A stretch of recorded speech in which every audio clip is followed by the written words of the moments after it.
The leaked document that landed in the inbox of several veteran rugby league journalists last Thursday wasn't just another policy proposal or minor rule change.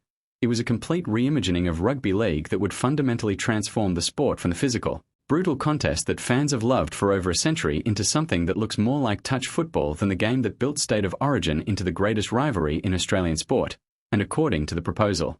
That's being seriously discussed at NRL headquarters. Full contact tackling could be banned within 5 years as part of a radical safety overhaul that has players, coaches, and fans absolutely losing their minds. Before we dive into this absolutely insane proposal that could destroy rugby league as we know it, quick favour. If you're loving the content on Unpopular Aussie Opinions, smash that subscribe button. Over 92% of viewers watch without subscribing. It costs nothing, but means the world to us. Did you hit it? Legend. Thanks so much. Now back to the main event. The NRL is allegedly considering banning traditional tackles and transforming rugby league into essentially a non-contact sport, and the leaked proposal document that's now circulating among media and former players reveals a timeline and implementation strategy that would see State of Origin and NRL matches played under rules so radically different that the sport would be unrecognizable within a decade. Picture this. No more bone-crunching hits, no more dominant tackles that get crowds roaring, no more physical intimidation that's been part of rugby league's DNA since the sport was invented.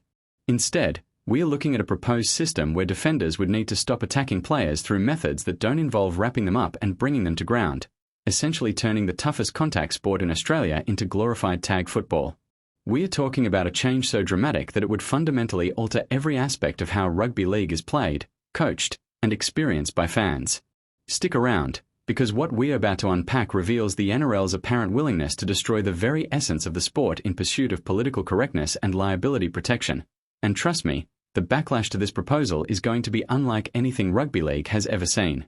Now, to understand why this proposal exists and why some people within the NRL think it's necessary, you need to understand the context of growing concerns about concussions, chronic traumatic encephalopathy, and the long-term health consequences of contact sports. Rugby league has been facing increasing legal pressure from former players who've developed neurological conditions they attribute to repeated head impacts during their careers. Class action lawsuits similar to those that rock the NFL in America are being prepared against the NRL, with lawyers representing dozens of former players who claim the league didn't do enough to protect them from brain injuries. Insurance companies that provide coverage for NRL clubs and the league itself have been raising premiums dramatically and threatening to withdraw coverage altogether unless significant changes are made to reduce the risk of serious injuries.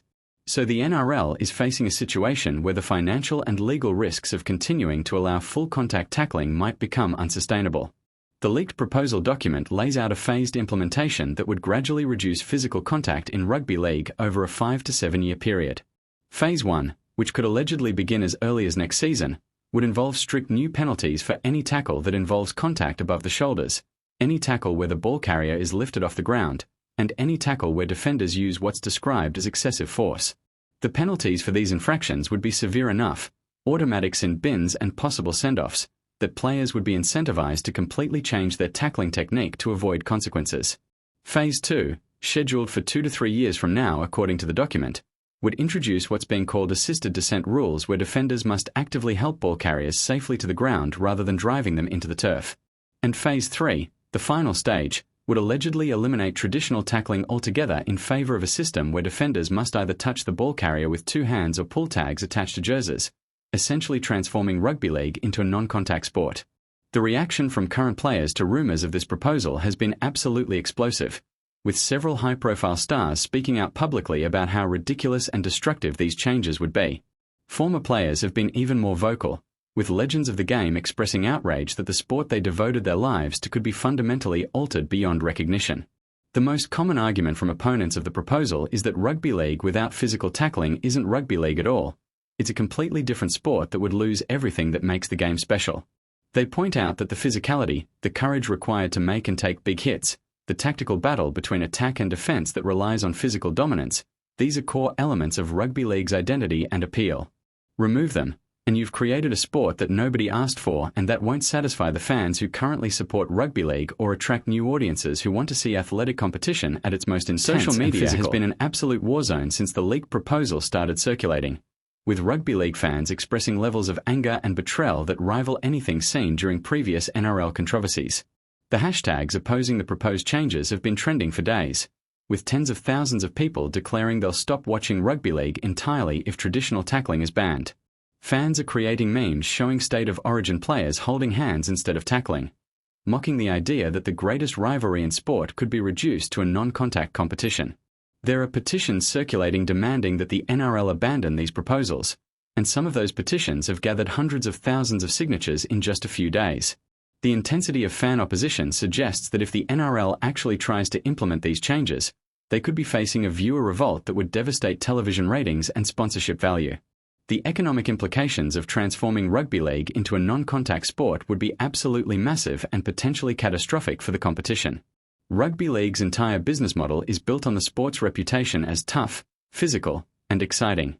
Broadcasters pay billions of dollars for rights to show NRL and State of Origin matches because those games deliver audiences who want to see high-impact, physical competition. If the sport becomes non-contact, would those broadcast deals still hold their value? Would sponsors still want to associate their brands with a competition that's fundamentally changed its product? Would fans still attend matches in the same numbers if they're watching something that looks more like touch football than traditional rugby league? The financial risks of this transformation are enormous, and if it results in declining viewership and revenue, the entire economics of professional rugby league could collapse. The comparison to other sports that have faced similar pressures around player safety is instructive and concerning. The NFL in America has implemented various rule changes to reduce head injuries and make the game safer, but they've done so gradually and carefully, always trying to balance safety concerns with maintaining the physical nature of the sport that fans expect. Even with those changes, the NFL remains recognizably football, with tackling still fundamental to how the game is played. What the NRL is allegedly proposing goes far beyond anything the NFL has done or would consider doing, essentially eliminating the core physical contest that defines the sport. Rugby union has also grappled with safety concerns, but has maintained tackling as central to the game while implementing stricter rules around dangerous techniques. The NRL's alleged proposal would put rugby league in completely uncharted territory as the only major football code to essentially ban physical tackling. The legal and insurance considerations driving this proposal are understandable from a business perspective, even if the solution being proposed is completely unacceptable to players and fans. The NRL is facing potential liability that could run into hundreds of millions or even billions of dollars if class action lawsuits from former players are successful. Insurance companies are making it increasingly difficult and expensive for the league to get coverage that protects against those liabilities. From a pure risk management perspective, eliminating the activities that cause the injuries that lead to the lawsuits makes logical sense. But logic doesn't account for the fact that those activities, physical tackling and the courage required to participate in contact sport, are precisely what makes rugby league the sport that millions of Australians love and support. So here we are, contemplating a future where